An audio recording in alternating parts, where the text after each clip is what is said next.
Սիրելի բարեկամներ, տիկնայք եւ պարոնայք, բարի երեկո։ Շնորհակալություն այս երեկոն մեզ հետ անցկացնելու համար, հաղթահարելով այս փոթորիկը եւ մրիկը։ Երկրի եւ ժողովրդի արժեվ ծառացած ծանրագույն մարտահրավերները հաղթահարելու երկարաժամկետ եւ կայուն լուծումներ գտնելու այդ լուծումների շուրջ համընդհանուր համահայկական գիտակցություն եւ փոխըմբռնում ձևավորելու նպատակով դեռևս 2021 թվականին ապագա հայկական հանրային նախաձեռնությունը նախաձեռնել էր 15 համահայկական նպատակների մշակումը։ Այդ 15 նպատակները ավելի առարկայական դարձնելու եւ դրանց միս ու արյուն հաղորդելու նպատակով մենք նախաձեռնեցինք անցյալ տարի մի գործընթաց, աննախադեպ գործընթաց հայկական իրականության մեջ եւ որդեգրելով միջազգային մասնակցային ժողովրդավարության հայտնի մոդելներից մեկը քաղաքացիական ասամբլեան մենք որոշեցինք անցկացնել նախ համահայկական փորձագիտական քննարկումներ ներգրավելով առավելագույնս հնարավոր թվով փորձագետների, ինչպես նաեւ քաղաքացիական քննարկումներ։ Այդ քաղաքացիական քննարկումները մենք կոչեցինք ապագա հայկականի համաժողով եւ դրանք անցան այս տարվա մարտի 10-ից 12-ը Երևանում։ Այսօր ներկայացնում ենք այդ ձևաչափով միջոցառման քաղաքացիական ասամբլեայի ամփոփիչ զեկույցի պաշտոնական արարողությունը ներկայացման։ And you will also have an opportunity to talk to co-founders, co-organizers, and discuss the findings and possible future projects in the context of this initiative. We enjoyed the presence today not only of our co-chairs but also a big number of the participants of the Citizens Assembly and representatives of the expert community.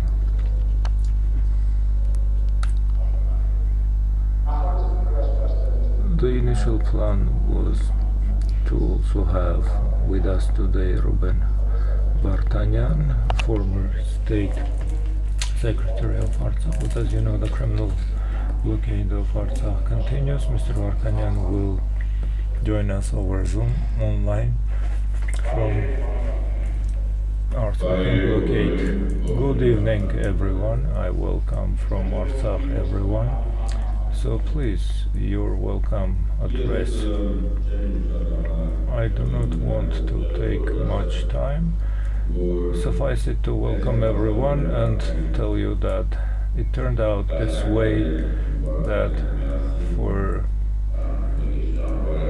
several decades myself and Noubar Afeyan have embarked on this road trying to discuss not only current issues and challenges but also extend the horizon. It's been over 20 years that we established Armenia 2020. Many people criticized us for looking at long-term issues, putting the current affairs aside. But let me tell you that in Artsakh it was far more visible how important it is to extend the horizon, think and look long-term, and consider how are you going to attain the objectives. I'm very glad that Future Armenian turned out to be an important initiative in the wake of the 2020 war. It highlighted the lack in the society of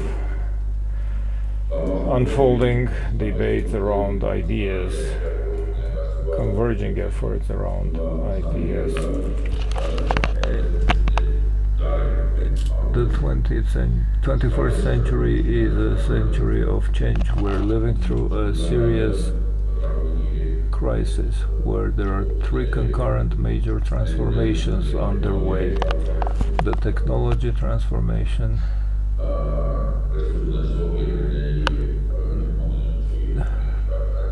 the struggle between resource-rich countries political and civilizational struggle that we observe, which is underway in the world, and organizing discussions about the future is very important in this situation. It's not easy to converge efforts around ideas and understand the situation, which is why I would like us all to continue with this work, for which important steps have been taken so far. It should not be a one-off effort, and should be, I'm certain that what we embarked on in 21 will have its continuation, with the understanding of both our opportunities and limitations. We need to traverse this path together and understand that our future is in our hands, not anyone else. Thank you, Mr. Vardanyan. I would like to ask you a question. Our reality has received surreal overtones of late. We're discussing in this plush auditorium issues looking 20 years ahead, and nobody contests the importance of such discussions, but out in the field we also have a situation when our compatriots in Artak are facing physical extinction along the borders of the country. There's a situation where our armed servicemen and civilians are in the crosshairs of the enemy. At the same time, a big chunk of the society is disconnected with all this. I don't know whether this is a problem of the society or a big shame on all of us. So the question is, what can we here in Armenia, in the diaspora, do to help Artsakh and the Artsakhites? Thank you for the question. I would like to say first and foremost that I'm glad to report within the last couple of months we have held similar discussions about the future of Artsakh, and although we're in a blockade and are facing a serious crisis, we found the strength, the faith to discuss the Artsakh 2035 program, a vision of what we see, what are our objectives, and what is it that we could come together around in Artsakh and consolidate the Armenian world around it. Yesterday we reported we created a security and development front of Artsakh, which will throw bridges to Armenia and the rest of the world as well. We can say with great assurance that Artsakh issues affect not only Armenia but the rest of the world, and we have to traverse this road together. Defending Artsakh and its security and independence is not only up to people in Artsakh. I'm certain that this idea will gain traction. We see that the Armenian world that has many challenges and issues should understand that in this grave situation the future of Artsakh will affect all of us. I have mentioned it during the most recent rally that dignity is hard to come by. Once you acquire it, it takes years. Losing it may happen overnight. The respect towards the Armenian nation from the rest of the world as a nation that has always played a great role in the development, in the global development, this is something, this dignity we need to preserve and maintain, because our opportunities are limited yet. We have not rehabilitated in the wake of the war, but preserving the respect towards us, the roots of which and the history of which is important, does matter, if you want my opinion, and we cannot underestimate it. We all whether in Artak, in Armenia, or in the rest of the Armenian world, need to understand right here and now. Today, in this crisis, we need to remember that we have played a great role for millennia in this world. We have to preserve the values as accumulated and convey them to the generations to come. There is no alternative to remaining players in history if we lose the most important, the dignity of being Armenian. Not being indifferent is the first step along this road. The signatures that the young people gather are not an end in itself. Unfortunately, only 100,000 signatures have been collected so far. People find reasons not to. We need to do everything to more actively contribute to this struggle. This is not only a struggle with arms in hand, but also through words, through other actions that are called upon to support Artsakh. I am certain that together we will overcome all difficulties, but we need to act for that. There are 77 dimensions in the project that we propose.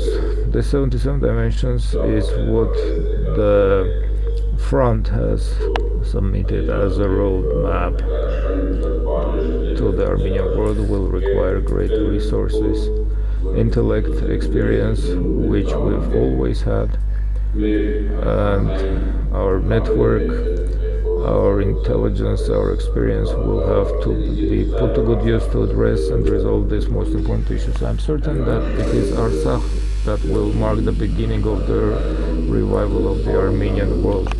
Within the last couple of decades, it went astray. We need to get back on track. Knowledge towards work, respect towards work, respect towards knowledge, respect towards traditions matter. This will give us the power to overcome everything. Everything else that unfortunately over the couple of last decades have come to the forefront and gained power and big, like money, office, self-indulgence, will be put aside, and we will prove to the world that we can draw from our networked resources to the benefit of Armenia and Artsakh.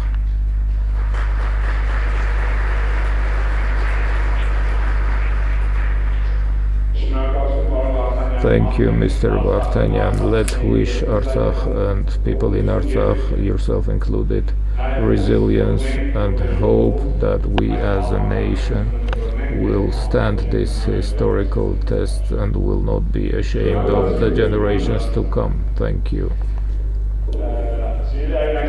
Dear compatriots, I draw your attention to the screen. Video on the assembly and its findings. To join the Pan-Armenian potential and to channel it towards definite solutions for definite problems, the Future Armenian Initiative, which has been joined by 112,000 people from 108 countries, brought the Citizens' Assembly model to Armenia for the first time. A widely used model in the world, it helped to shape a unique miniature of Armenians around the world.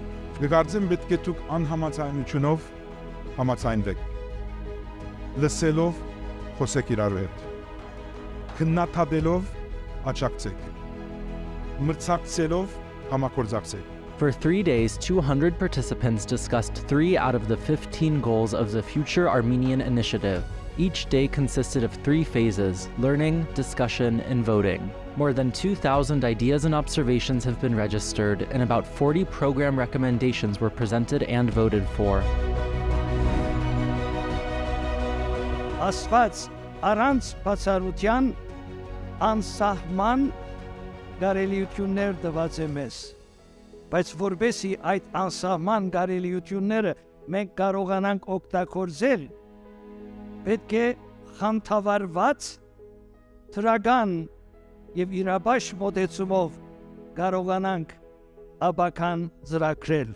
Before the convention, expert committees were created to scrutinize each goal. The Historic Responsibility Expert Committee categorized the theme into 4 main viewpoints: the Armenian genocide, responsibility for the security of Armenia and Artsakh, preserving heritage and ensuring its recognition, and the responsibility of keeping Armenians' national identity. At the end of the first day of the convention, participants particularly underscored the following programs: an online coordinating council for the genocide recognition process, an Armenian Anti-Defamation League human rights defending mechanism, and a campaign to include materials about the genocide in educational programs of other countries. Their vote also put on the record that the issue of Artsakh is an issue for the 10 million Armenians around the world, and that the Armenians all over the world should jointly assume responsibility for Artsakh and not leave alone the state and the citizens of Armenia, and even more so, the people of Artsakh, to solve the issue. In the context of the preservation of the interests of Armenia, Artsakh, and worldwide Armenians, the following was prioritized: the establishment of a pan-Armenian web army, and the establishment of a pan-Armenian lobbying network. Պետք է պայքարենք, որ մենք չթողնենք, որ Արցախը կործանվի։ Ես մենակ կնեմ, մենակ եմ կարող պայքարելու դրա համար։ Բայց ես վստահ եմ, ես մենակ չեմ։ Ես վստահ եմ, որ շատ մարդիկ կան, որ ինպես են մտածում։ In the context of the pan-Armenian, historical and cultural heritage was prioritized. A unified list of all Armenian heritage, a system similar to UNESCO's World Heritage List, and a campaign for the digitization of historical heritage assets. Վախմեք շատ հստակի հստակենք, թե ինչ է հայ լինել, և որոնք են հայ լինելու և հայ մնալու կարևոր գործոնները։ In the context of the preservation of Armenian identity, the participants especially emphasized the Armenian language and its role. As additional tools for the preservation of Armenian identity in the diaspora, the following were highlighted: a foundation or institute that will arrange regular trips of Armenian language teachers from Armenia to diaspora communities, a program Armenian language through games to promote learning of the Armenian language and knowledge about Armenians, and a network of Armenian virtual universities. Սփյուռքը տարբեր է, այո տարբեր է, եւ մենք պետք է, այսինքն անպայման պետք է տարբեր ձևով մտածենք, առանցք պետք է ունենանք, եւ այդ առանցքը ենթադրում են պետք է լինի Հայաստանի Հանրապետությունը, որի շուրջ ունենանք որոշակի կոնսենսուս. The Expert Committee on Armenia Diaspora Unity examined the situation with Armenians in the Armenian diaspora today and outlined the viewpoints of the Armenia-centric approach in the preservation of the diaspora. What you have here today are relationships between diaspora and Armenia. So Armenian Americans are here, European Americans are here, South American Armenians are here, Russian Armenians are here. It's really important for people to talk to each other, to have those relationships. Although the overwhelming majority of participants believe that there is a crisis of trust in Armenia diaspora relations, more than 57% believe that this crisis is surmountable. We need new platforms for cooperation, and the unity will multiply the effectiveness of work. Պետք է նորեն ծևեր գտնենք ոչ ներքրավված հայերը ներքրավելու եւ իմ կարծիքով աբակա հայկական հարթակը լավ առաջին քայլն է անուղղությամբ. 53% also stated that the main agenda of the Armenia diaspora cooperation should be strengthening of Armenia, with the expectation that a stronger Armenia will contribute to the preservation of Armenianness in the diaspora much more easily. It was a unique structure, meaning it wasn't thousands of people just talking about what they did, but trying to break it down into topics that we can analyze at a deeper level, and to bring in diasporans and locals who have very different perspectives. Out of the presented program initiatives, the following were considered priorities: organization of professional pan-Armenian assemblies, where the participants will present sectoral recommendations and programs; a collaborative network of business people, which will create an opportunity for Armenian business people living in various parts of the world to find one another and implement joint projects; creation of a coordinating council for youth exchanges; organization of citizens' assemblies and diaspora communities. До этого никто не формировал 15 проблем, которые стоят перед Арменией, перед диаспорой. А сейчас мы хотя бы представляем, что мы должны решать, что мы должны обсуждать. Ցավալի փաստ է, որ այսօր հայրենիքը հայաթափվում են, դատարկվում է շատ արագ տեմպերով։ Եթե այսպես շարունակվի, կորուստները անդառնալի են։ Armenia has serious demographic problems. Ahead of the convention, the Expert Committee on Population Growth examined Armenia's current demographic situation and outlined perspectives on natural population growth, reducing emigration, and promoting immigration. According to 75% of participants, demographic policy should be declared the main direction of the policy implemented in the country, and it should be served by the policies of other spheres. It should not be perceived as just a tool for social support. The majority of the participants think that in order to assure population growth, the implementation of 3 directions is a must: increasing the birth rate, reducing emigration from Armenia, and at the same time, increasing immigration to Armenia. Կոզվե, հայ աշխատասերը, չի գնար չունենալ իրեն արդարությունը, իրեն աշխատանքը։ Անսույ այերը, որ ոս եկան և կորց կդան, կորց գսանն է փոսել։ Այո։ Անուք որ կորց չլեցան, անշուշտ իշտեղ կացի, որ հոն աշխատի։ So կարևորը կոզ ունենալ է։ Եթե պարոն բիդինեք պետք է փոսենք կորց հայթայթելու մեջ աշխատի։ Based on the results of the 3rd day, participants of the convention highlighted an agency of immigration organization and advocacy, which will be able to forecast the nearest possible flows to Armenia and properly prepare for the arrival of people, and a pan-Armenian movement back to Armenia, establishing the necessary public support mechanism for the adoption of a large-scale immigration strategy at the state level. The participants also highlighted the need to organize child and young families-oriented policies in Armenia, as well as to promote healthy lifestyle campaign and reproductive health. Եթե ամեն ինչ կատարվում է թափանցիկ, ազատ եւ པարզ մեխանիզմներով եւ փորձագիտական քննարկումներով, ապա կարծում եմ պետք է ձևավորի դա որոշակի հավատ այդ լուծումների նկատմամբ։ During the 3-day convention, an open, honest discussion based on mutual respect took place, as a result of which it was found out what opinion the collective Armenians have regarding the most pressing, problematic, emotional, and key issues. Մեր պատմության մեջ մեզ արիտ չէ դրվել աբական երազել, նախագծել, երևակայել եւ ստեղծել։ Ընդհանրապես մեր աբական ուրիշները ստեղծած են եւ մենք շարունակած ենք ուրիշների ուղղությունները։ The convention became not only the first Pan-Armenian Citizens Assembly, but also the first use of this internationally recognized format in the world with the involvement of the diaspora. Մենք պատասխանատու ենք, որ այս ծրագիրները be realized, implemented,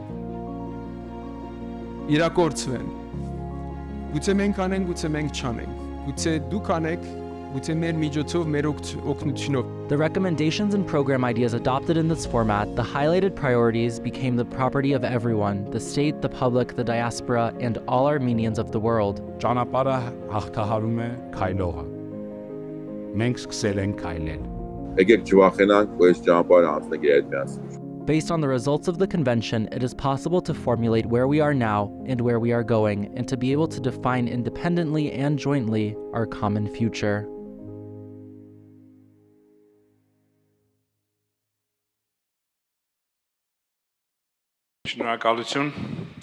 Thank you. Using this opportunity, I would like to reiterate my thanks to our expert commissions and the experts who were involved there for months on end, the scholars, the specialists, in particular also to the heads of the committees, Madam Noubar Afeyan, Mr. Barsamian, and all participants who are present here. I would like also to thank all of our compatriots who contributed 3 days of their lives to these important discussions. Some of them are also here in this hall. Welcome. This is our report. There is a link on the screen how to download it. The hard copy exists in English only. There will be a couple of days of delay for the Armenian hard copy. It's a 170-page report. I'm certain you will peruse it from cover to cover, but I would also make a call upon you to get acquainted to the materials, opinions that the participants of the assembly have come up. It's tripled the size of the report. They're all uploaded on the website for your reading enjoyment. Using this opportunity, I would like also to thank our consultancy, OSCA, ISWE companies. The chair of those companies, Richard Wilson, is here. I have the pleasure to invite him on stage. This organization on the UN level in France and Britain has organized a number of citizens' assemblies, has amassed great experience in organizing the citizens' assemblies, and it is through their counseling and active input that we succeeded to organize the first Pan-Armenian Citizens' Assembly. Please reach.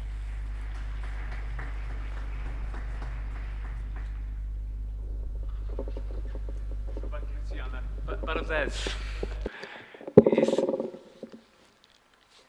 here. Forgive my Armenian, but I will try. Shno havorem, excuse me, shno havorumem bolorin. I congratulate everyone. Het linlu batev ins hamar. Being here is an honor for me. It's been a humbling experience for me to be part of this process. You may or may not be aware, but there is exactly as was described. There's a global movement happening. I mean, in Armenia, and I think one of the things that I have personally been, so next Wednesday, I will be in Geneva trying to persuade the United Nations to create a permanent global citizens' assembly.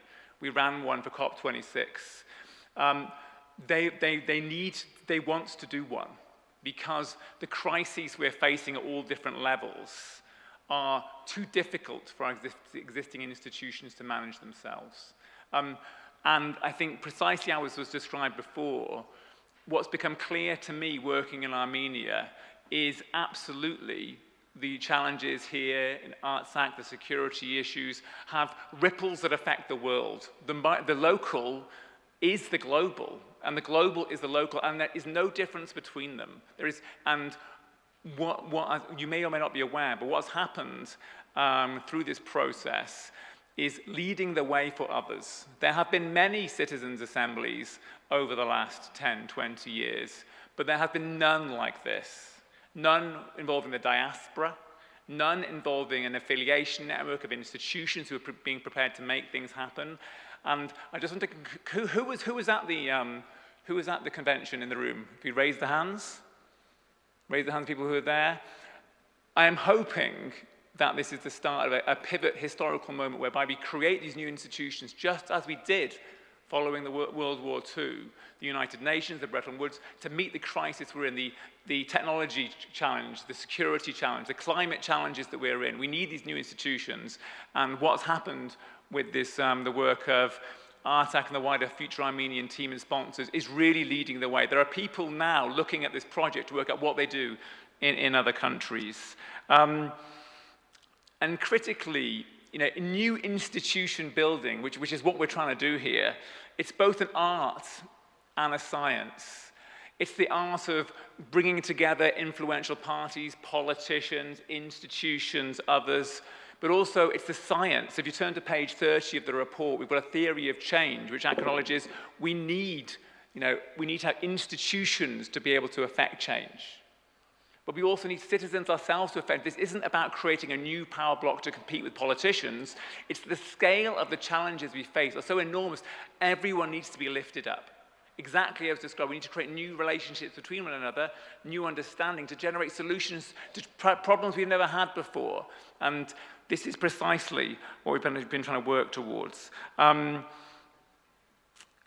don't know about anyone else, but I was incredibly moved by this process. I remember when I saw the agenda and I saw that we were going to go to the cemetery for the war graves. I'd never seen anything even slightly like that in a citizens' assembly before, but I'd never been part of a citizens' assembly in a place which has this immediate security issues that you faced before, whereby, let's face it, we are we are trying to create the institutions and infrastructure for ensuring that your civilization, this ancient civilization, continues and blossoms and grows. And for myself, just being part of that, experiencing that, was deeply moving, and it's a huge privilege. And I've never said that before, I don't think, in one of these two. I will not be saying that in the same way next week in Geneva.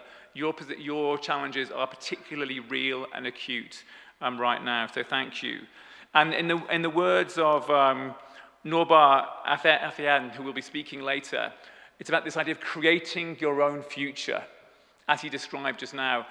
This is precisely the game we're playing, in my opinion, building the institutions which allow us to do that. But here's the rub. Here's the challenge. It only works if people like us in this room come together to make it happen. In page 30 of the document, we have a theory of change, which outlines institutional actions, citizens' actions, modeling new ways of doing things. People here today have to be prepared to do things. Who was moved by the video we just saw? Hands in the air. Who was moved by the video we just saw? Who is interested in trying to make some of those actions happen? Hands in the air at all? Anyone interested in that? Who thinks it's going to be difficult? Any hands in the air? Okay. So what I want everyone to do now, just for 2 minutes, talk to the person next to you or in front of you or behind you. Ideally, find somebody that you don't know, because this is about engaging with people you've never met before, and just quickly talk about what you might be able to do in the next days or weeks or months to make some of that happen. Because if we in this room can't be part of making it happen, it won't happen. This is just the reality. So you've got 30 seconds, 1 minute to talk to the person next to you, starting now.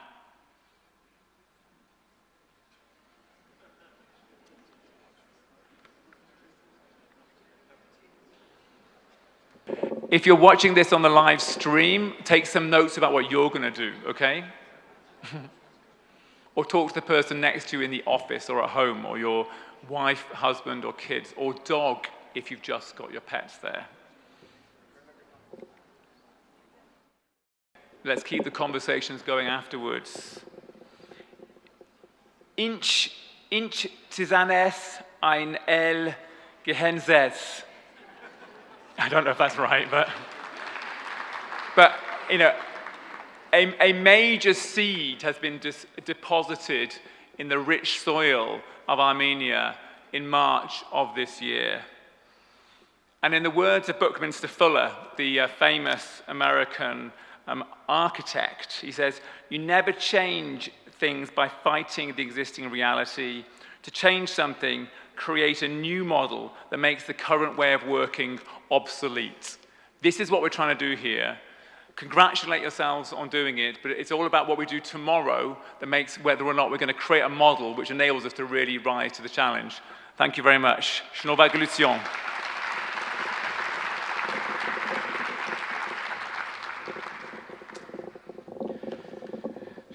Richard. Thank you, Richard. I would like now to invite the editor-in-chief of Civilinet, Stella Mehrabian, who will coordinate the first part of today, and the co-founder of the Future Armenian, Artur Alaverdyan.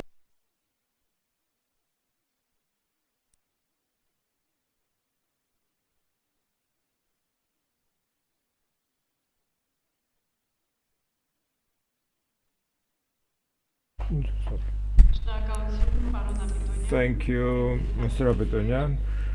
Good afternoon, dear friends. We move on to the next phase of our event with the participation of our keynotes. Let's welcome Artur Alaverdyan, co-founder of the Future Armenian Initiative. Good afternoon, I'm glad to see you all here. Thank you. On video link, Western Europe Historical Responsibility Expert Group Archbishop Khajag Barsamian joins us from Rome. Your Eminence, hello, and the co-founder of the initiative, Richard Azarnia from Paris. Do you hear us? Yes. Good afternoon. Here as well. Very well, thank you. So, dear keynotes, we have received on the eve of this event more than 100 questions. They pertain to Armenia, Artsakh, and diaspora naturally, and to our common future. We will not be able to voice all of the questions, but we have shortlisted the most urgent and interesting ones. Let's start, Mr. Alaverdyan, with you. What's your overall impression from the first assembly?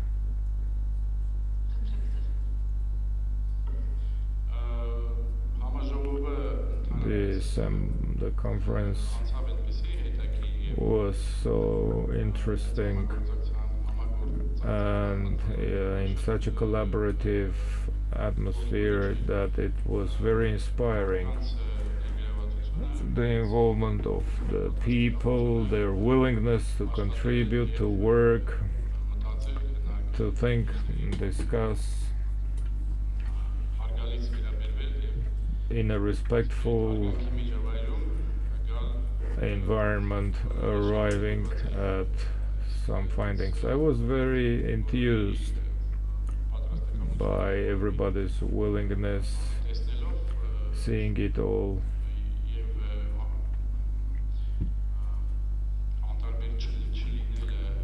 The lack of indifference, the involvement. There were participants from 22 countries, and they were all contributing their energy and effort. This human vibe was very impressive.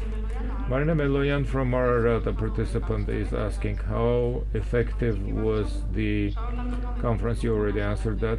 Will this be continued hereafter? There are some allegations that the conference had a certain political slant. What would you say about that? You know what, this model that the conference presents in and of itself as a model of togetherness, arriving a new format of arriving at common decisions. At least for our society, this is a new format. And our colleague just mentioned that even in a global context today, in response to the current sophisticated challenges, this is one of the new models that emerges. This innovative approach, if we succeed, so to say, the conference demonstrated that this approach delivered in our case. People of opposing attitudes, opinions arrived at a common denominator and joint decision, even around the most difficult of issues as a result. Of course, this model should carry on. We should pursue it further. Of course, it focused only on 3 of the objectives, but we still have other issues to discuss. So we can override our discord, discuss ideas, and arrive at a common agreement. Yes, in our polarized society, there are divergent opinions, and the media framework. This can be overcome. The conference gave us confidence that it's not beyond our powers, and we have to pursue this path in order to find answers to questions that are a matter of concern for all of us. As for your other question about whether it was politicized or not, we've always talked about this initiative, this conference, being unbiased, neutral, without any political overtones.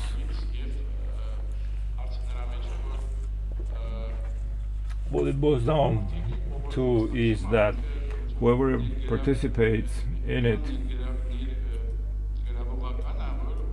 this is so inclusive that anyone is welcome to participate. Even those involved in politics or party members, we do not see a problem with that.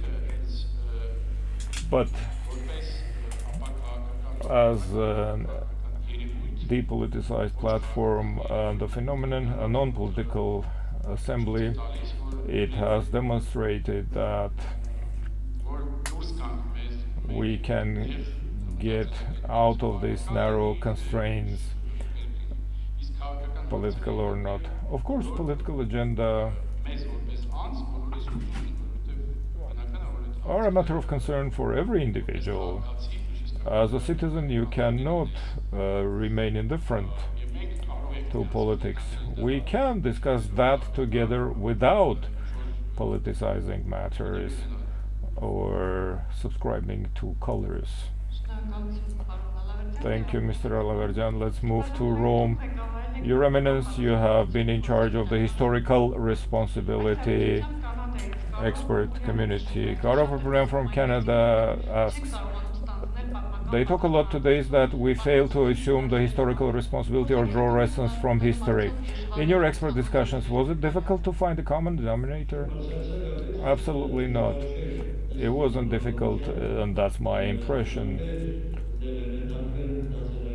There were people with different mindsets, different upbringing, different countries.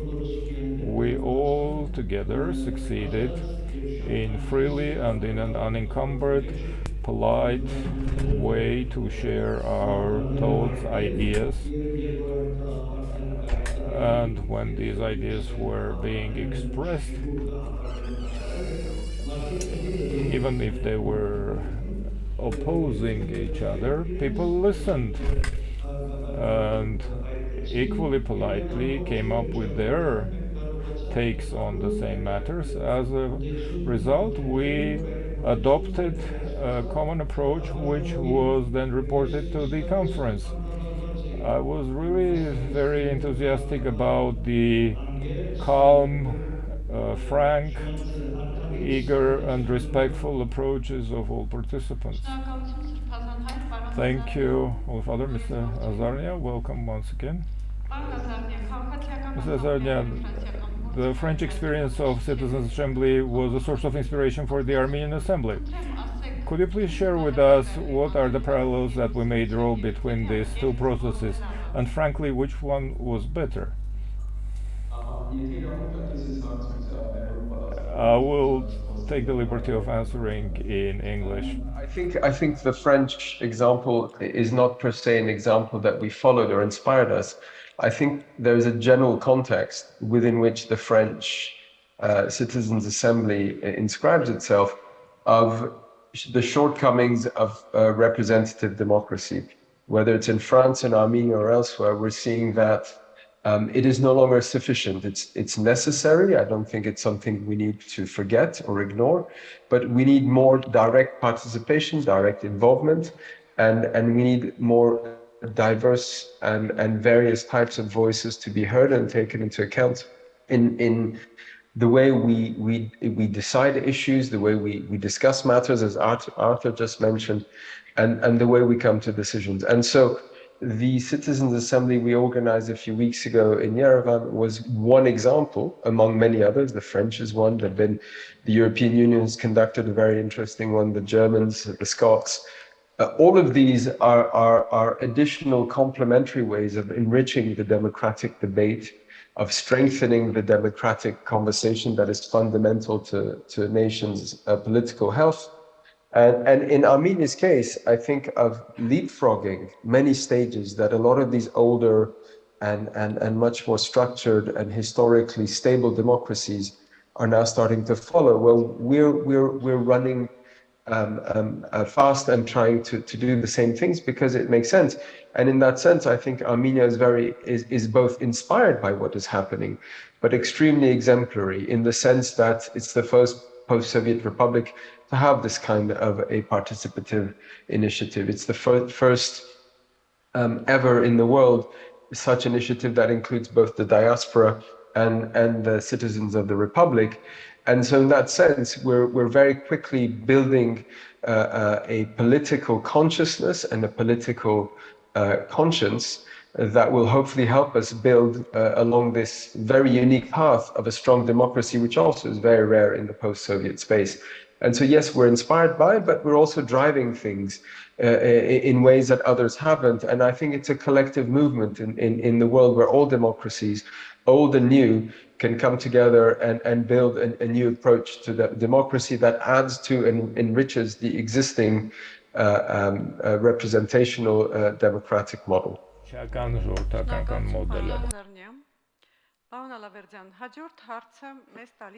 Mr. Azarnia. Mr. Alaverdyan, the next question is by Artur from the USA, who's asking us, where is the sense of urgency? Wouldn't it be more appropriate to focus on rebuilding the army and to engage Armenian IT companies in that process? Thank you for that question. There are two answers to that. The shorter and the longer answers. The short one, perhaps, could be formulated this way. We're doing all of this not instead of it, but as a separate track. And the long answer is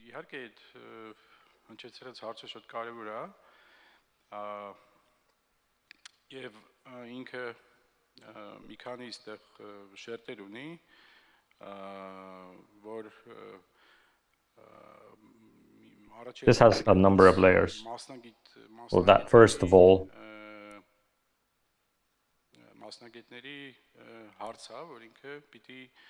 it's a question for professionals. Professionals should be able to deal with this. What should be the focus of reform of the army? What should be the direction of reform? And the other question, the other layer is, who is responsible for it? Here in the assembly, can we all go and deal with this? In your opinion, has this process begun or maybe not, is not visible? I'll speak about it. But these are crucial issues, and it's obvious that we should be interested in this.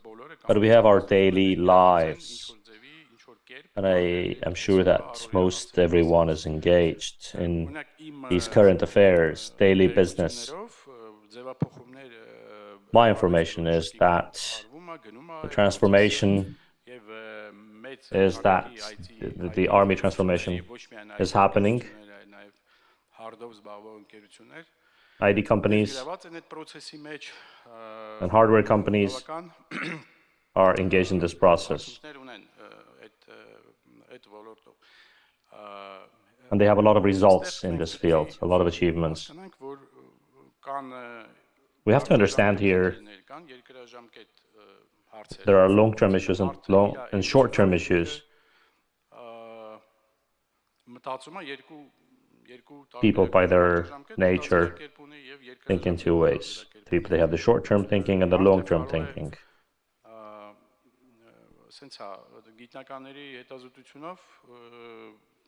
Research by scientists shows that people normally think about the current day, the present day. They give a lot of time to thinking about the present day, and about 14% of the thinking time is focusing on the future.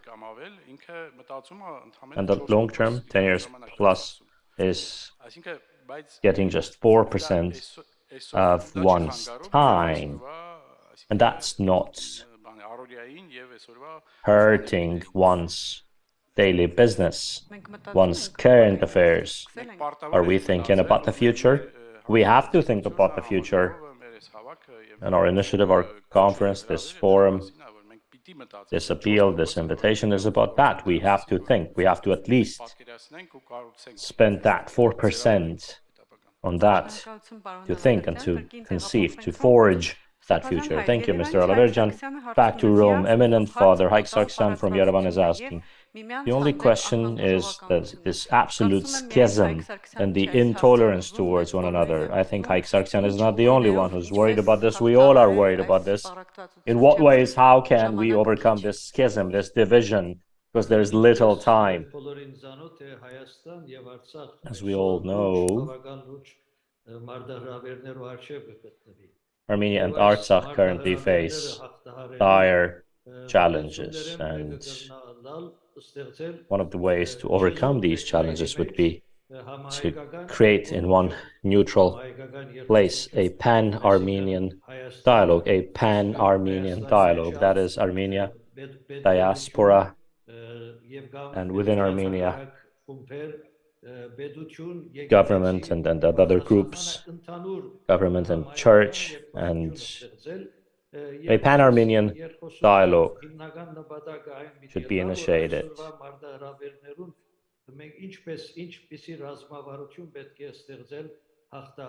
The main strategy should be about what do we do to overcome this.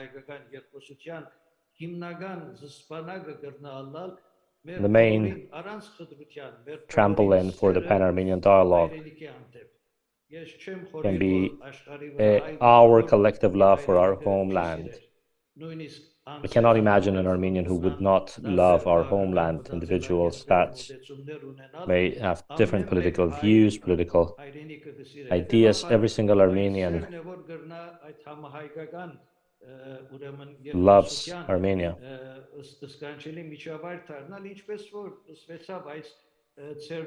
This can be a very conducive atmosphere, like this handbook was created. Different countries, people with different ways of thinking came together and with due respect started to speak. And this purpose of this pan-Armenian dialogue is to conceive a clear strategy for overcoming the challenges we currently face as our homeland, as Artsakh, the difficulties that we all face. This year we celebrate Nerses Shnorhali, the great doctor. He passed away 850 years ago. Nerses Shnorhali, Nerses the Gifted, was a great Armenian leader in our history, and not just in a pan-Armenian sense, but in a universal, in a global sense. He spoke about unity. He advocated for unity and cohesion, and this can set an example universally across the globe. We will commemorate 850 years from his death, and different initiatives will be organized in Armenia and in Artsakh, as well as here in Rome, Italy, at the end of November, early December, for instance. The Vatican will host the Catholicos of all Armenians, the Catholicos of Cilicia, the Catholic Armenian Patriarch, and Pope Francis for a variety of initiatives. Therefore, this is an opportunity to build that image of unity and cohesion, to forge that perception. And we have to recall the very wise and profound messages of Nerses Shnorhali, Nerses the Gifted. Unity in primary matters, difference in secondary matters, but love shall prevail over all. We think differently, we may have different views, but we all love our homeland. We're all concerned, and this is therefore what could create a pan-Armenian dialogue. Are you optimistic about national cohesion? Everything is possible. Nothing is impossible for the Lord, and we're all made by the image of the Lord. And as Christ said, I shall be with you. So with this love and with this faith, it can be delivered. You know what it is? When we focus our thinking around the positive will happen. When we think of the negative and say it shall not happen, then the doors of the possible shall be shut. Nothing is impossible. We shall not say anything is impossible. Thank you, eminent Father. Sir Azaryan, over to Paris. Mr. Azarnia, over to Paris. Would you like to add anything about ways of overcoming this divide, this schism? What ways do you see? Well, look, you can address this in two ways. We can say it's about 8 p.m. in Yerevan. If there's no hope, if we cannot hope, we'll achieve it. Then we should not be sitting together at this hour. So that's my first thought. We're sitting here in different ways for different reasons. We share ideas and we're ready. We're ready to contribute our time, our resources, our knowledge in an interesting manner and to employ it in unity so as to achieve. That's how I see our goal, the goal of the future Armenian, our end goal, to somehow help to deliver these 15 points for the Armenian nation.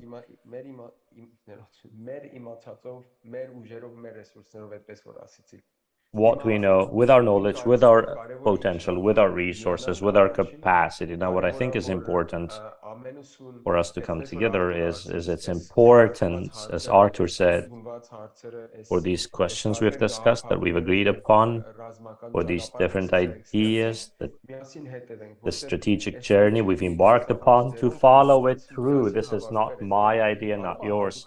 This is all of us together, collectively. We can have different views on different issues. Differences are important and valued, but I think we need to hold each other by the hands and walk together. The goal of the future Armenian is to facilitate this journey, to speed up this journey, to converge this journey so that we can travel together from point A to point B. This is how I see it. This is my hope and my faith. But like you said, timing is of the essence, that this unity help solve these problems as soon as possible so that we make progress, so that we get to a point. I think 30 years have already passed and we still have, unfortunately, not made enough progress. The next 30 years have to be faster and much more collective, much more united. Thank you, Mr. Azarnia, for these crucial messages. Mr. Alaverdyan, thank you. Eminent Father, thank you for connecting. This part of our discussion is over. Give it up, please. Thank you. And I would like to invite to the floor the Future Armenians co-founder, Noubar Afeyan, to the stage. Mr. Afeyan, please take the stage.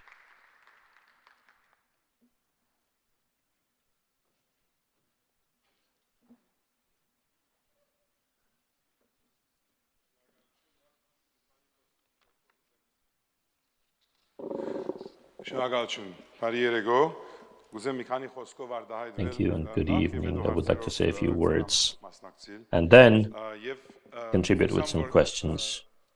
And I hope that you're getting the interpretation, because I want to speak in English. I don't want to be misunderstood on these important points. The risk is that I will say things that have already been said, so I'm going to try not to do that. But I am going to say things I've said before, and probably on this occasion, on this night, I feel it much more even as a burden on me, on all of us, and I think we're headed in the wrong direction collectively. In the future, as is the case all around, in all of humanity, we will be judged by what we did and what we didn't do. And whether what we did and what we didn't do was for good or was for bad. We had a famous ancestor of ours who invented our language. Thousands years plus later, we're using that language. He gave us a gift in the future, and he is judged for what he did as good. There are people who start wars, There are people who end wars. They'll be judged for what they did. There are people who write books that affect people's ideology to fight each other or to be at peace. There are people who build cities that last for centuries or that collapse at the next earthquake. So the point is, when we're talking about the future, we have to realize that we will be judged. And we won't be judged by some higher power, although we can talk about higher powers that are overseeing us, but actually we'll be judged by the future people that we are handing what we did and its consequences to. And that's the one message I want to give you. For 22 years, as Ruben said, we've worked together on trying to initiate a dialogue about the future of what it is to be Armenian. And for 23 years, we've heard, why do you care about the future? Just focus on the present. We have so many problems in the present that the future is irrelevant compared to the present.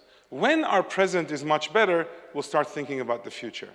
And that is a fundamental misunderstanding of how things work. Because if in the urgency of the present, we can't discuss and imagine a future that we can all belong to and that is worth the investments, the sacrifices, the compromises needed to achieve it, we will be stuck in the present. In fact, we will go back to our past. And our past, except for a few bright moments, isn't one that I think anybody wants to go back to. Not our past of 100 years ago, not our past ultimately ruled by many, many other powers.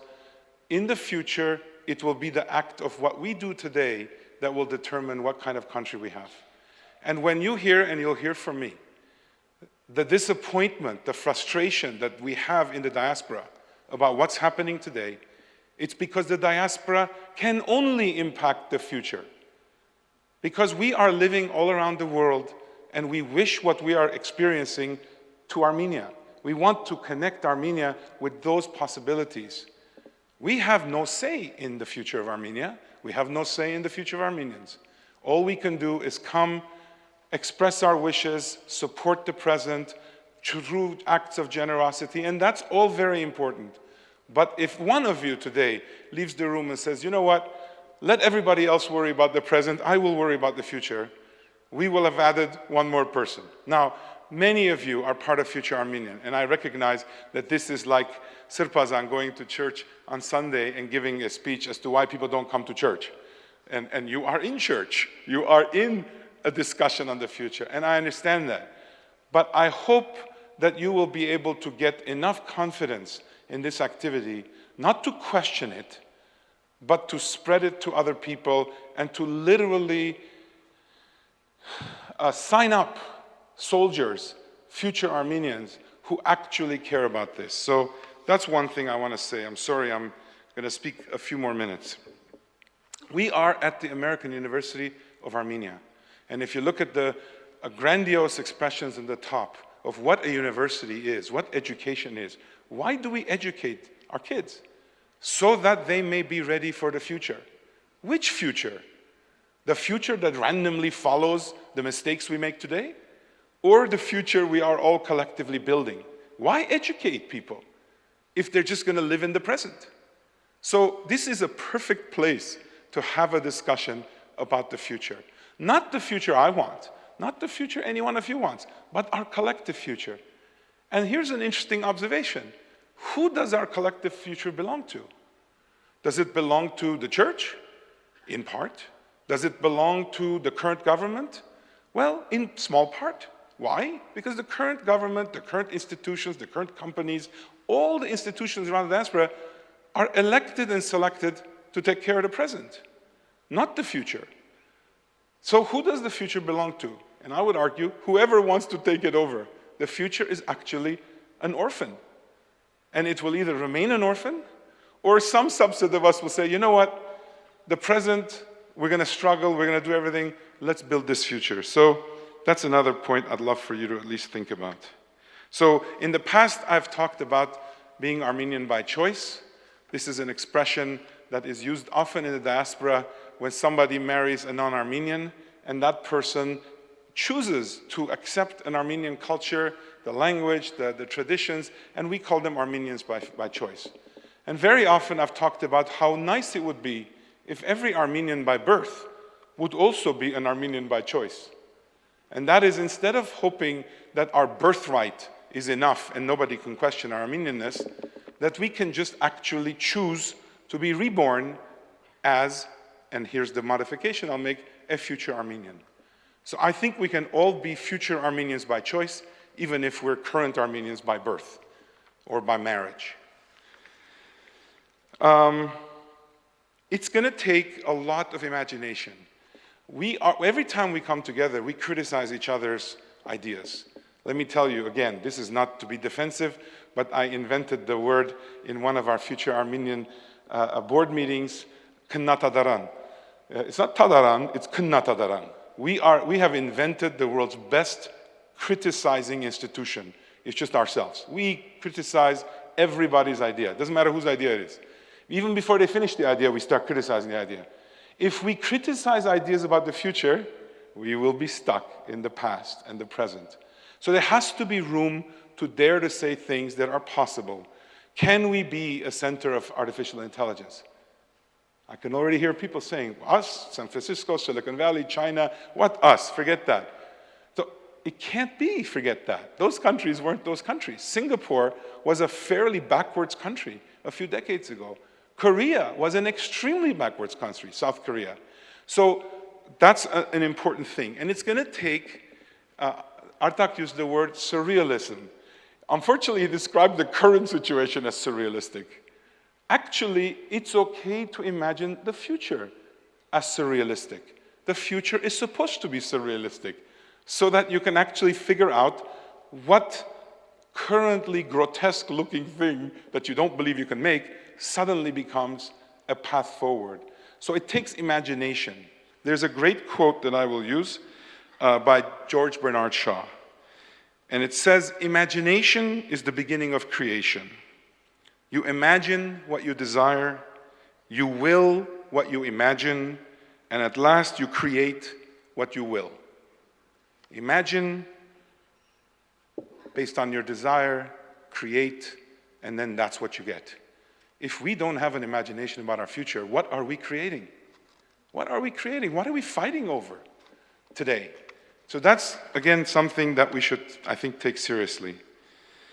I think that we are also threatened, as we live here today in Armenian world, by massive forces that are trying to disconnect us. We've used the word unity. We use the word unity for the church. Every diaspora in Armenian knows we have two churches that basically represent essentially the same religion, and there's been a lack of unity. And we talk about unity as though we're this close, and if we just try harder, we're going to achieve unity. I think we are at the precipice of disunity, utter disconnectedness among each other. And I think the only thing that will unite us and connect us or keep us connected is a common understanding of the future. A sense of obligation towards the motherland isn't going to motivate somebody in Alaska. They don't have a sense of obligation. But if you can get them to adopt the future Armenian orphan and say, you know what, I have a historic connection and I'm going to do a little bit to make that better. Not I'm going to take the current situation and pour water on the fire, but in fact, I can't do much because there's governments and there's politics and there's wars. And again, how do we make the connectedness about the future? But I have to tell you, to be connected, we need to have mutual respect. We need to have shared goals. We need to have confidence in our abilities, in each other's abilities. Armenians all have confidence in their own abilities and utter doubt about everybody else's abilities. How can we have confidence in each other's abilities? Patience. Hell, we've been waiting to have an independent country for 800 years. For more than a few years, a couple of years. And now we have one, and we're busy criticizing each other to oblivion. How can we have the patience to disagree, to debate, to listen, all those things? So patience is going to take to stay connected. If everybody just takes their bags and goes home because people aren't listening to them, that's not a good idea. Patience. Faith. You heard from Sirpazan. Look, our religion should propel us. We have lost millions of lives because of our belief, because of our religion. And it's been our national religion. We're not part of some other Christian church. We have our own national religion. What is religion all about? It's faith. It's faith in something that you cannot see. It's faith in a possibility. Well, faith in a future you cannot yet see should propel us to believe in it and to act towards it. So I think it's going to take faith. And then love. Sirpazan used the word love. You might say, what do I know as an entrepreneur, as a biotechnologist, as a philanthropist about love? Every one of us knows about love. How can we fall in love with a future Armenia? How can we fall in love with future Armenians? Okay, if you want to hate the present Armenians, fine. But why can't we just love what could be? And it takes that type of faithful, positive, optimistic thing. And I know these words sound crazy, and every time I talk, everybody after tells me, I wish you would say one thing that sounds realistic. But if you want to listen to realism, read the social media. Every day of the week, people will tell you why nothing will work, we're terrible, we're going to die. And so that's realism. I'm not going to help you with that. Okay, I'm going to finish here. And by the way, I want to say one other thing. Sorry, it's Friday evening, you're all here. Most of you are of an age where you have kids, right? What is our obligation to our kids? To give them an opportunity to have a better life than us. That's the case in all corners of the world. That's the bond. Why do we have kids? Why do we bring them to a world in which they're going to have a worse life than us? Well, if we're not going to do this for each other, then do it for our kids. The future is going to provide them opportunity or threat or misery. What are we doing to give them that future? I would argue relatively little. Amount of time we talk collectively, not just with Future Armenian, but in the government, in the newspapers, about concrete steps to make 10, 5, 20 years from now a fundamental departure of our current situation is extremely little. Almost done. Sorry for keeping you here. I hope this isn't too boring. It's an interesting other thing I'll say. You know, in the diaspora, we're switching between diaspora and Armenia. In the diaspora, there's an interesting expression. In English, we are Armenian Americans. I am an Armenian American because I'm an American, but I'm an Armenian American. In Armenian, we call it Amerigahai. We actually consider it an American Armenian. If we can't convince Armenian Americans about the future of Armenians in Armenia, they're not going to become Amerigahai. They will become Haya Amerigatsi. They will stay that way.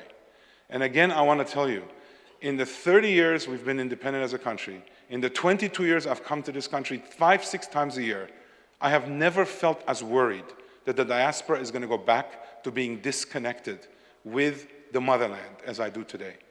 And I know nobody wants to hear that, and I have never said that publicly, but I am, as Ruben is making an important point about the independence and autonomy and self-determination of Artsakh and its safety, I'm telling you at the same time, just to make things worse on a Friday evening, that we have an existential crisis of the diaspora becoming disconnected. Do not take the bonds that have been created around the hope that we're going to build a beautiful Armenia together as for granted, because the flip between Haya Amerigatsi to Amerigahai is very easy. And we have a perfectly good life. And a Surya High, and a Fransa High, and a Bolsa High even. But we want it flipped. And that's very, very important in my view. Okay, I usually don't sound negative, but I hope you will at least take me for serious. I would call whoever listening, not in this room, but outside, for a serious reevaluation of the role and the relationship between the diaspora and the country. The institutions, the government, the companies, the nonprofits, everything. It is not the case that everything's okay. It is not the case that nothing's changed. There is a palpable difference in the period we're living. So I have no answers, by the way, but I think that serious scholars, serious professionals should be brought in and really reevaluate it. Future Armenian tried to do a little bit of this, and it was a wonderful citizens' assembly that started putting some topics on the table, but I think the need for that is increasing. I also want to encourage you under the framework of the Citizens' Assembly to realize that we are all citizens of future Armenians. We are citizens in this future Armenian. We may not all be citizens of Armenia today, but we are citizens of that future. And therefore, as citizens do, we should hold leadership at large, that doesn't mean just government, it means any kind of leadership, accountable. We should say, what decisions are we making today that are going to impact our future for the better or for the worse? If it's for the better, explain why and how. And if I believe you, I'm going to put all my efforts into you succeeding in building that future. If I don't agree with you, I expect you to listen to my objections. That's what a citizen does. Now, we do that about today, taxes going up, Social Security, unemployment, this, that. Are we willing to do it about our future? So I would urge citizens all over, whoever wants to really take that responsibility. And then finally, I'll just say, we have to remind each other not to give up believing, not to give up dreaming, not to give up struggling, compromising, convincing or being convinced, insisting. And if we do all that, I think we can create a more prosperous, a more secure Armenia, and importantly, that one that lasts for thousands of years, because we are the beneficiaries of whoever before us actually waged that battle and got us to this point. And today, we can't just say, well, that's the government's fault, that's somebody else's fault, No, every one of us should take this on. Thank you for listening.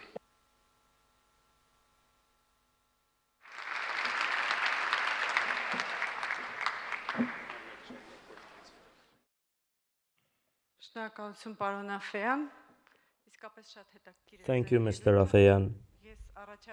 Your speech was really very interesting. To engage the audience, I suggest we take questions from the floor. But in the meantime, if I may use the opportunity of being the moderator, let me ask a question about artificial intelligence. You alluded to artificial intelligence, and I think this is a question that many people, especially young people, want to get the answer to. Should we be afraid? Should we be happy about the possibilities that exist? Yes. That means that for every large step that gives us new possibilities, it's important to be afraid, to doubt, to research, to try, but really not to avoid.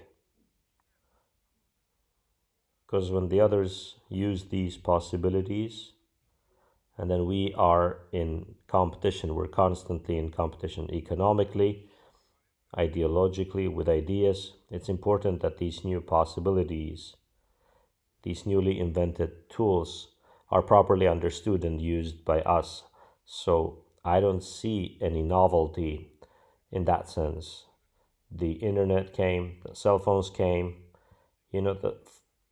after the first couple of years of being invented, cell phones were getting used to blow off bombs. And did we have to change our attitude to cell phones, or to using cell phones, or to somehow make them secure? And it's now somewhat different because it's playing mind games with us. It is changing reality in front of our eyes. But I think this is better. If we have to accept what others are telling us to be the reality, that really is the threat. That's the danger. I would prefer not believing everything and questioning, not criticizing, suspecting. If you see a picture, not saying, what an ugly picture, that's criticizing. But to question whether this is real or not, what it is about, I think that's the approach that would help us. Not to be afraid that robots will drive us out, that many professions will disappear, that people will be left without jobs. Being afraid steers us in that direction to better understand and to work and to use these new opportunities. No, not to be afraid. Thank you, Mr. Afeyan. Let's take questions from the floor. Dear attendees, please, you can ask your questions, make your comments. Please make them concise and clear. Even criticism is okay. Even criticism goes.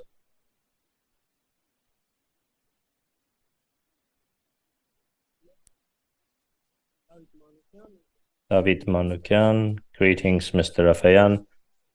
Dear compatriots, we all know very well the dire challenges facing our country. The Assembly really raised the ideas through delivering which these challenges can be overcome. But to overcome these challenges, state strength is also needed. We need the government to also accept these ideas and to do their best with the public to implement these ideas. During the conference, 93% of the participants in the Assembly confidently asserted that the Artsakh question is a question of all Armenians. But I think that the current government of Armenia is conducting a diametrically opposite policy. Question: how do you think these ideas can be delivered?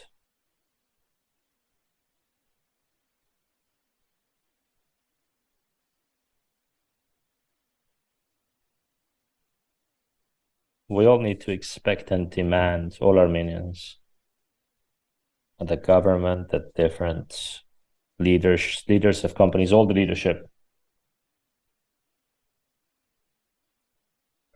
and every member of our association, this unity, all Armenians need to participate, and we need to expect and require this. It doesn't mean they have to accept what we have given them, but they should show interest, be ready to debate these materials, to explain. And you know, governments often adopt not very popular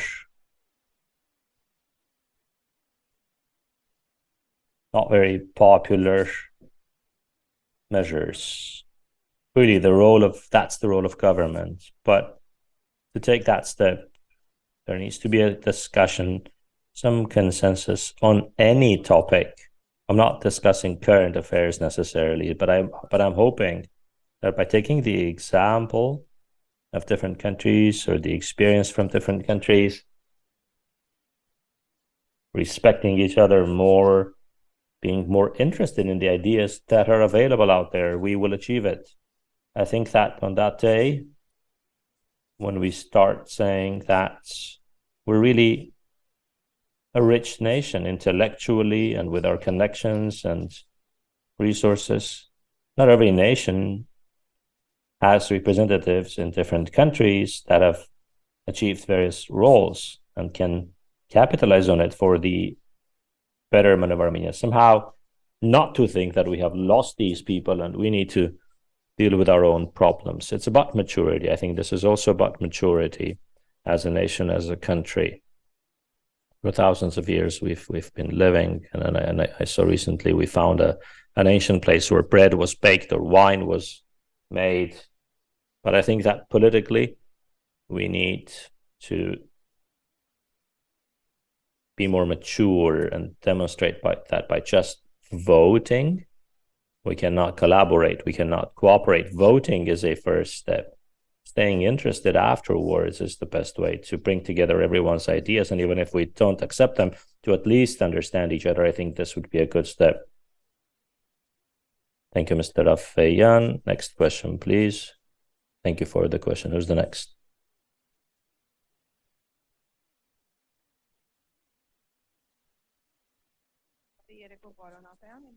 Good evening, Mr. Afeyan. My name is Natalia Antonian. We met back in 2008 to 2012 when I participated in Mr. Vardanyan's initiatives. And that's why I wanted to ask this question again. I asked that question to Ruben 10, 11 years ago. Is there such an example that you know of when, well, let's assume that there are 10 million Armenians. Of the 10 million, about 3 million are children, about 7 million, very roughly speaking, are adults who can make decisions. 6 or 7 million, doesn't matter. Do you know such examples in business or in history?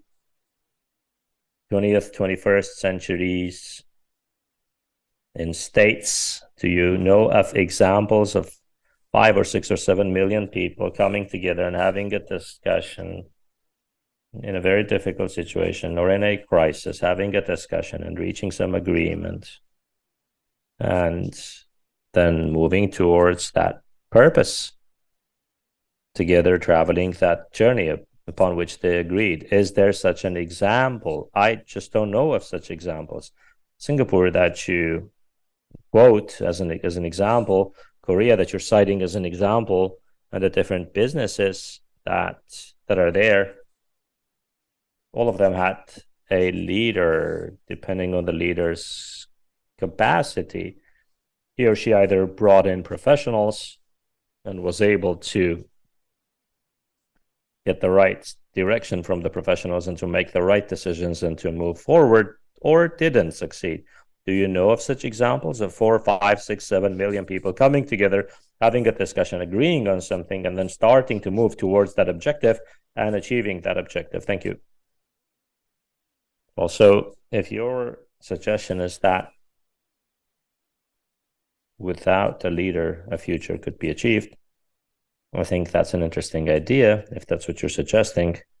I never heard that we ever said that. We never said that 6, 7 million people together will vote and decide something and others will follow. I don't know where you got that idea.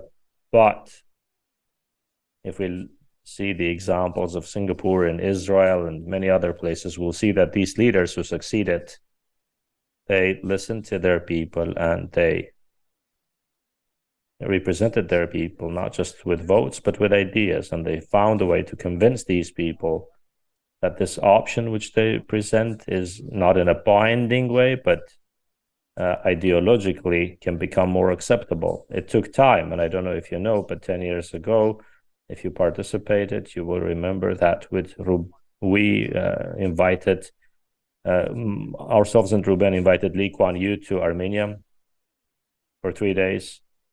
We made him available to different organizations in the government of Armenia as a master class to show how a leader operates to achieve enormous success for his country and his nation. And that leader was listening more than was talking. He was interested in more in the ideas of others than his own ideas. He was more afraid that his idea could be wrong, to be able to change his ideas. So those leaders become wonderful leaders. Let's make these leaders out of the 3 million children, so that if you go to Silicon Valley or any advanced technological center, young people are the ones that assume the roles of these leaders. Young people are the ones that are committed to undertaking responsibility, not to impose their will as experts or professionals who want all others to follow them and to accept their messages as the truth, but by trying find ways to change the reality that can be durable. So that's my answer.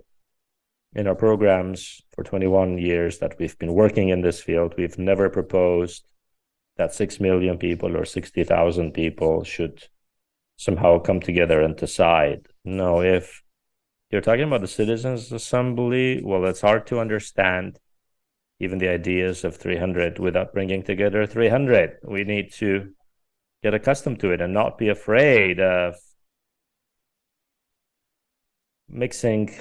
blending the ideas of different people. This would only create novelty, no threat. Thank you for the question. I think we will take our final question from the audience now. Please be very brief. Who's the next?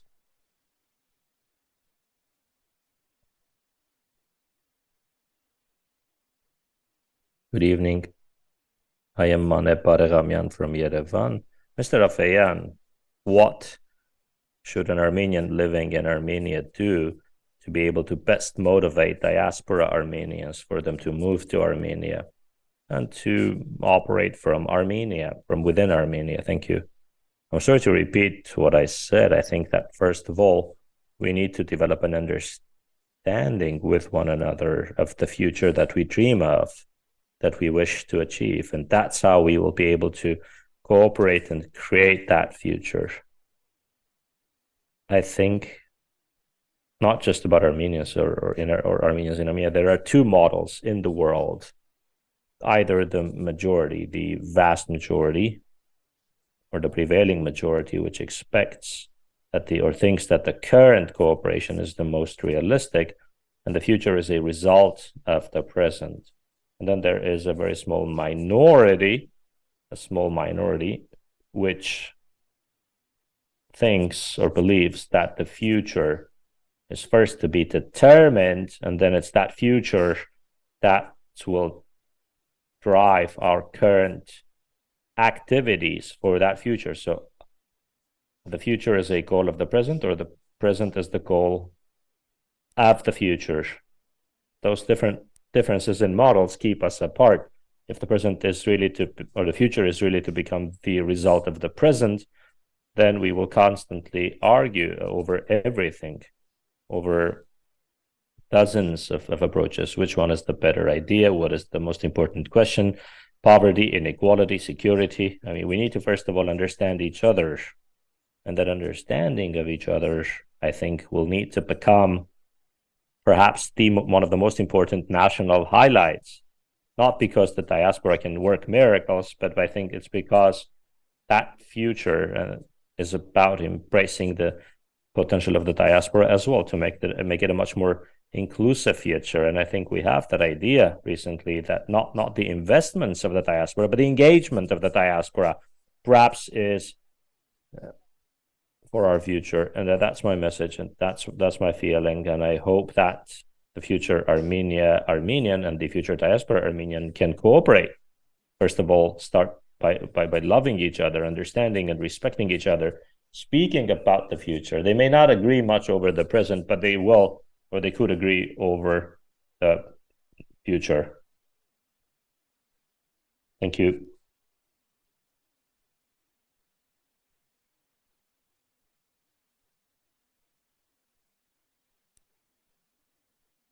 Have there been attempts by the top scholars, researchers, or business persons that wish to come to Armenia and to create in Armenia and to do business in Armenia and to invest in Armenia and so on? And I want to know, is there this experience, and what obstacles are there? What progress was there? What success has there been so far, so that this guides us in the future? This guides our activities in the future and can encourage the others. Are there obstacles? Are there difficulties inside Armenia for investing, or are there not? Or is it open, really? Come, you're welcome. Pick up a space, pick up an area, and the government will help and support and so on. Thank you.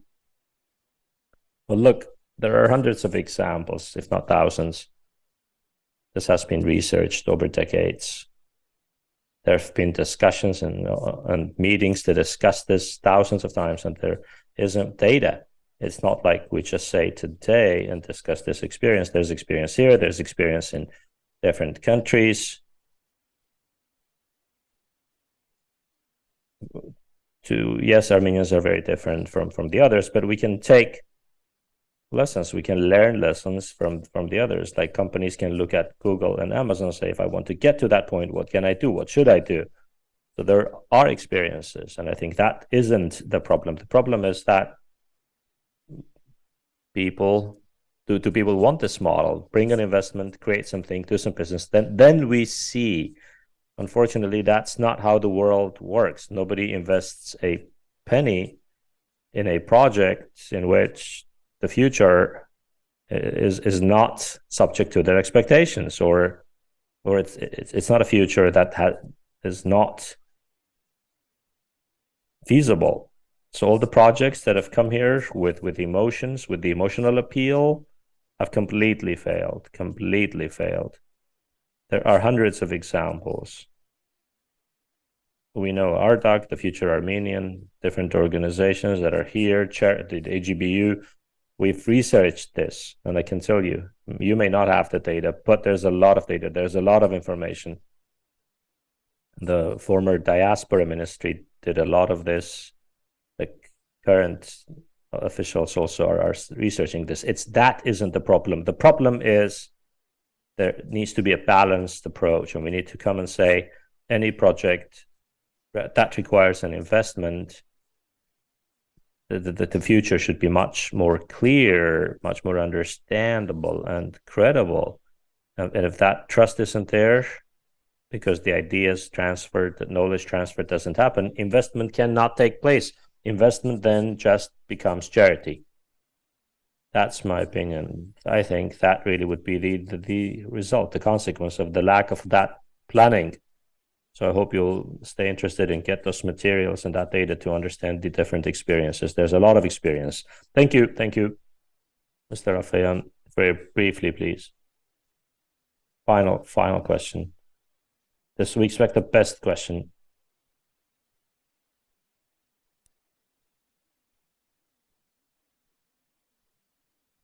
Can we pose the question?